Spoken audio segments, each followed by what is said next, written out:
বিগত আওয়ামী সরকারের রোষণের শিকার, সরাসরি রোষণের শিকার আমি মোহাম্মদ শরীফুদ্দিন। আমার যত অনুসন্ধান এবং তদন্ত ছিল, সকল অনুসন্ধান তদন্তে হয় প্রভাবশালী মন্ত্রী, হয় এমপি, হয় সেন্ট্রাল আওয়ামী লীগ লিডার, অথবা কোনো জেলা পর্যায়ের লিডার সরাসরি জড়িত ছিল। আরও ছিল কারা, যারা সরাসরি সরকারি মদতপুষ্ট আমলা, তারা আমার নথিতে সরাসরি জড়িত ছিল। তাদের রোষণের শিকার হয়ে আমি গত 16 ফেব্রুয়ারি 2022-এ কোনো কারণ দর্শায় নোটিশ ছাড়াই আমি চাকরিচ্যুত হই। তো চাকরিচ্যুত নোটিশ পাওয়ার পরেই আমি কমিশনের পুনরীক্ষণের আবেদন করি 28 ফেব্রুয়ারি 2022-এ। এই তৎকালীন কমিশন আমাকে কোনো ধরনের কারণ ছাড়াই আমার ওই পুনরীক্ষণ আবেদনটা বিবেচিত হয় না মর্মে আমাকে একটা চিঠি ইস্যু করে। আচ্ছা যাক, পরবর্তীতে আমি মহামান্য হাইকোর্টে আসি। মহামান্য হাইকোর্টে আমি একটা সিভিল রিট পিটিশন দায়ের করি 3697/2022, যেটা আমি গত 5 ফেব্রুয়ারি 2024 একটা রুল পাই। রুলটা হয়েছে আমার চাকরিচ্যুত আদেশটা কেন অবৈধ ঘোষণা করা হবে না এবং আমাকে চাকরিতে সিনিয়রিটি সহ কেন প্রাপ্য প্রদান করা হবে না, এই আমি রুল পাই। কমিশন সেই রুলের এগেইনস্টে আপিল করে 6 ফেব্রুয়ারি 2024-এ। পরবর্তীতে যখন 5 আগস্টে প্রেক্ষাপট হয়, মাননীয় কমিশন সদস্য হয়ে ওই civil petition for leave to আপিলটা কমিশন কর্তৃক প্রত্যাহারিত হয়। তারপর আমার রুল পিটিশনটা এখন পর্যন্ত বহাল আছে। তো আমি এই রুল পিটিশনটা হিয়ারিংয়ের জন্য প্রতি সপ্তাহে আমি হাইকোর্টে আসি। হাইকোর্টে বিভিন্ন দায়ের করছি, কিন্তু আমার ভাগ্য খারাপ যে আল্লাহ হয়তো আমাকে বেটে বলে মিলে নেই, যার কারণে শুনানি হচ্ছে না। তো একটু বিষয়টা আমি বলি। আমাকে যে বিধিতে অপসারণ করা হয়েছে, দুর্নীতি দমন কমিশন চাকরি বিধিমালা 2008-54 বিধি, এই বিধিতে 90 দিনের কারণ দর্শানোর নোটিশ ব্যক্তি থেকে চাকরিচ্যুত করা যায়, এটা আমাদের একটা বিধিতে বলা আছে। তো সেই বিধিতে যখন আমাকে অপসারণ করে, সেই বিধিটা মহামান্য অ্যাপিলেট ডিভিশনের চ্যালেঞ্জ অবস্থা ছিল। পরবর্তীতে 16 মার্চ 2023-এ এই মামলার 54 বিধির মামলা পূর্ণাঙ্গ রায় হয়। সে রায় উল্লেখ করা আছে 54 বিধিটা বৈধ, তবে সেটা যদি কারো ক্ষেত্রে প্রয়োগ করতে হয়, মহামান্য অ্যাপিলেট ডিভিশন 12টা নির্দেশনা দিয়েছে, গাইডলাইন দিয়েছে। তো আমি বলবো সে 12টা গাইডলাইনে আমার ক্ষেত্রে একটি গাইডলাইনে ফলো করা হয়নি।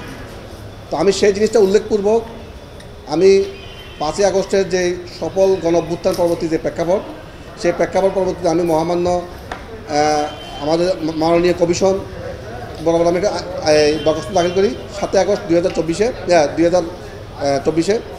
আর তৎসময় আমি কোনো একটা আশ্বাস পেয়েছিলাম, মাননীয় সচিব মহোদয় একটা আশ্বস্ত হয়েছিলাম যে আমাকে হয়তো বা এটা আমার রিভিউটা করা হবে। কিন্তু যখন দেখছি ওইটাও আশ্বস্ত হচ্ছি না বা আমাকে কোনো কিছু জানানো হচ্ছে না, তখন আমি সাথে সাথে চলে যাই জনপ্রশাসন যে ষষ্ঠ কমিটি যেটা আছে, তাদের নিকট একটা দরখাস্ত দাখিল করি। সেখান থেকে কোনো উত্তর পাওয়া যায় নাই। পরবর্তীতে আমি দিক হারাইয়া 18 ডিসেম্বর 2024-এ আমি মাননীয় চিফ জাস্টিস বরাবর একটা আবেদন দাখিল করি। সেই আবেদনটা পেন্ডিং আছে। সর্বাবস্থা বলবো, আমাকে নেওয়ার ক্ষেত্রে গত 12 নভেম্বর 2024-এ আমার যে রিট পিটিশন ছিল, সেখানে একটা শুনানি হয়েছে। শুনানিতে 2 পক্ষের আইনজীবী ছিল। 2 পক্ষের আইনজীবীতে মহামান্য হাইকোর্ট বলেছেন, anti corruption commission may reinstate the petitioner in his service on condition to withdraw the writ petition filed by him. মানে আমি যে মামলাটা দাখিল করছি, রিট পিটিশন করছি, সেটা প্রত্যাশা সাপেক্ষে আমাকে অ্যান্টি কারাপশন কমিশন চালিয়ে নিতে পারে। তো আমি কমিশনের নিকট গিয়েছি যে আমি হাইকোর্টের যে অবজারভেশন, সেটা হাইকোর্টের অবজারভেশনটা কমিশনের যিনি পিপি সাহেব আসিফ স্যার, উনি লিখিত আকারে হাইকোর্টকে দুদককে জানিয়েছেন। সেখান থেকে নোট হয়ে লিগাল সেকশন থেকে মানব সম্পদ শাখা আছে, কিন্তু অদ্যাবধি আমি লিখ পাচ্ছি না। তো আমি বলবো 7 আগস্টের যে আমার যে মানবিক আবেদন কমিশন বরাবর, মহামান্য অ্যাপিলেট ডিভিশন যে 12 দফার নির্দেশনা, এবং আমি যে এই হাইকোর্টের যে একটা রুল পেয়েছি, এই 3টার আলোকে আমাকে মানবিকভাবে বিবেচনা করা যায় কিনা। কারণ আমি তো আওয়ামী রোষণের শিকার এবং আওয়ামী সরকারের বিরুদ্ধে সর্বপ্রথম ডকুমেন্টারি কাজ করছি আমি সৎ সাহস নিয়ে বলতে পারি। এবং আমার প্রত্যেকটা মামলাতে ওরা অনেক প্রায় 20 জনের অধিক অ্যারেস্ট হয়েছে, আপনারা জানেন। এবং আমার সকল আসামি পলাতক, অথবা তারা বিভিন্ন মাধ্যমে ধরা খাচ্ছে। যেমন রোহিঙ্গা আইডি পাসপোর্টের মামলায় ওরা সেম কাজ করতে গিয়ে অন্য কোনো সংস্থা নিয়ে ধরা খাচ্ছে। ল্যান্ড শাখা একজনের শাখায় যে আসামিগুলো আমি ধরেছি, তারা আবার একই কুকাম করতে অন্য সংস্থা নিয়ে ধরা পড়ছে। তো আমি বলবো, আমি তো সৎ সাহস নিয়ে কাজ করছি। আমার বিরুদ্ধে কোনো ফাইন্যান্সিয়াল ক্রাইম অভিযোগ নাই, ড্রাগ এডিকশনের অভিযোগ নাই, কোনো অ্যাবিউসের কোনো অভিযোগ নাই। তো আমি আপনাদের নিকট আকুল আবেদন জানাচ্ছি। আজকে 5 মাস হয়ে গেল, সবাই যে না করে তাকে জয়েন করছে, আমি এখনও জয়েন করতে পারি নাই। তারা ঘুরছি, হয় ঢাকা, চট্টগ্রাম, সচিবালয়, হাইকোর্ট, দুদক বিভিন্ন যাচ্ছি। আমার 2টা বাচ্চা আছে, আমার একটা বেসরকারি চাকরি করতে হয় আমার এখানে। তো আমাকে যে মানবিক দৃষ্টিতে যে কমিশন সদস্য হয়, আমাকে তারা পুনর্বহাল করুক। আমি কমিশনের কাজ ইনশাল্লাহ আগ্রহী কাজ করব। আর কাবিল বাংলাদেশের একমাত্র ইউএল এবং ভিডি সার্টিফাইড কেবল, যা A গ্রেড LME রেজিস্ট্রেশন। প্রথমত আমি চাচ্ছি যে মানবিক বিবেচনা, কারণ আমাকে মহামান্য হাইকোর্টে একটা অবজারভেশন বলে দিয়েছে, নির্দেশনা বলে দিয়েছে যে কমিশন চাইলে আমাকে পুনর্বার করতে পারে। তো বল এখন কমিশনের কোর্টে, কমিশন চাইলে আমাকে পুনর্বার করতে পারে। আমি যাচ্ছি কমিশন মানবিক বিবেচনায় আমাকে এটা গ্রহণ করি। আমার বিরুদ্ধে কোনো অভিযোগ ছিল না, আমাকে আড়াইলাইনের একটা প্রজ্ঞাপনের মাধ্যমে চাকরি থেকে অবসর করা হয়। যখন বিভিন্ন মিডিয়াতে আমার বিষয়টা চ্যালেঞ্জ হয়েছে তখন কমিশন 13 অভিযোগ আনছে।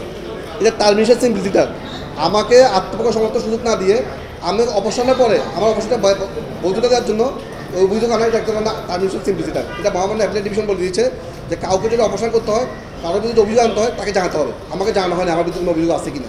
পরবর্তী আমি শুনতে পারলাম যে আমার 37টা বাড়ি, আমার এই করছি সে করছি। যাক, সেটা আমি কিন্তু বিষয়, আমার বিরুদ্ধে কোনো অভিযোগ ছিল না আমার অপারেশন আদর্শে। তো আমি মনে করি এই কমিশন কর্তৃক যে লিফটটা আমি প্রত্যাহার করা হয়েছে, কমিশনের কোনো আমার বিরুদ্ধে কোনো অভিযোগ নেই। কমিশন চাইলে আমাকে পুনর্বার করতে পারে মানবিক বিবেচনা। আমি 10 জুন 2021 একটা মামলা করি কর্ণফুলী গ্যাস সংযোগ নিয়ে। সেখানে প্রবাসী কল্যাণ মন্ত্রী নুরুল ইসলাম বিসি, তার ছেলে মুজিবুর রহমান কেন্দ্রীয় আওয়ামী লীগ বিজ্ঞানী সম্পাদক, তাকে আমি অ্যারেস্ট করতে যাই। তিনি হচ্ছে যমুনা টিভির মালিকানাধীন একজন ডাইরেক্টর, আমি সরাসরি বলি ফেলি। এবং সে যমুনা টিভির ব্যয়, তার বাবা নুরুল ইসলাম বিসি যমুনা টিভির ব্যয়। তারা আমার বিরুদ্ধে দিনের পর দিন আমার বক্তব্য না নিয়ে কাট পেশ করে আমার বিরুদ্ধে যে আসামি যাদের বিরুদ্ধে আমি অভিযোগ করেছি তাদের বক্তব্য খনিত আকার নিয়ে এবং মামলা চলমান অবস্থা আমার বিরুদ্ধে রিপোর্ট করে। যাক, তারা রিপোর্ট করছে, সেখানে আমার কোনো বক্তব্য নেওয়া হয় নাই। আমি বলবো তারা একটা সিন্ডিকেটের রিপোর্টটা করছে, একটা ইউরো জার্নালিজম করছে, এখানে আমার বক্তব্য নেওয়া ছিল। আর যাদের বিরুদ্ধে আমি কাজ করেছি তারাই বক্তব্য দিয়েছে, তারা তো আমার পক্ষে বলবে না, তাদের তো আমি আসামি করেছি, তারা তো আমার বিরুদ্ধে বলবেই, স্বাভাবিক, এটা তো নেচার। আর সত্যি জিনিস কি, এই জিনিসগুলো দুদক তদন্ত করা হয়েছে, যে অভিযোগগুলো আনা হয়েছে দুদক তদন্ত করা হয়েছে। এবং যদি আমার বিরুদ্ধে যে অভিযোগ থাকতো আমাকে তো বলা হতো যে তুমি এই অভিযোগ আর তোমার চাকরি করা হয়েছে, কিন্তু আমাকে তো বলা হচ্ছে না। অদ্যবধি আমার বিরুদ্ধে মামলা রুজু নাই, আমি স্বাধীনভাবে ঘোরাফেরা করতে পারতেছি। আমি বলবো আমি একটা ষড়যন্ত্রের শিকার এবং আওয়ামী রোশনালের শিকার।